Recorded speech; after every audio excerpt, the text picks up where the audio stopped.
Hi అండి, welcome back to Babi vlogs. So ఈరోజు వీడియోలో వచ్చేసరికి అల్లం రబ్బాని ఎలా చేసుకోవాలో చూసేద్దాం. చాలా అంటే చాలా సింపుల్ అండ్ టేస్టీగా ఉంటుంది. సో జలుబు, దగ్గు, జ్వరం ఇలాంటివి ఏమున్నా కానీ పోతాయి అనమాట. సో అల్లాన్ని అయితే నీట్గా క్లీన్ చేసుకొని ఇలా పైన పొట్టంతా తీసేసుకొని ఇలా చిన్న చిన్న పీసెస్కి అయితే కట్ చేసుకుంటున్నా. సో లోపల నార లేనిటువంటి అల్లాన్ని అయితే తీసుకుంటున్నా. చాలా అంటే చాలా టేస్టీగా ఉంటుంది అనమాట. సో 1 కప్ వరకు అయితే నాకు ఇలా అల్లం అయితే వచ్చింది. 1 కప్ అల్లానికి అయితే 1.5 కప్ వరకు నేను ఇలా బెల్లాన్ని అయితే తీసుకుంటున్నాను.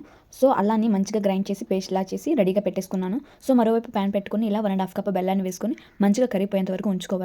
సో ఇలాగ వాటర్లో వేస్తే ఇలాగ పాకం అనేది గట్టిగా అయితే రావాలన్నమాట. సో ఇలా వచ్చిన తర్వాత ముందుగా ప్రిపేర్ చేసుకున్నటువంటి అల్లం పేస్ట్ని కూడా వేసేసి మరొకసారి మళ్ళీ పాకాన్ని అయితే చెక్ చేసుకోవాలన్నమాట. సో ఇలా కొడితే టంగ్ అంటూ శబ్దం వస్తే సరిపోతుంది. కొంచెం గీని అయితే అప్లై చేసుకొని ఇలాగ మనం ప్రిపేర్ చేసుకున్న అల్లం రబ్బాని అయితే ఇలా వేసేసుకొని చిన్న చిన్న పీసెస్కి అయితే కట్ చేసుకోవాలి. సో ఒక హాఫ్ అన్ అవర్ 1 అవర్ తర్వాత ఇలాగ చిన్న చిన్న పీసెస్కి అయితే తీసుకున్నాను. చాలా అంటే చాలా పర్ఫెక్ట్గా వచ్చాయి. సో రోజుకొక అల్లం రబ్బాని అయితే తీసుకోవడం వల్ల చాలా ఉపయోగాలు అయితే ఉన్నాయన్నమాట.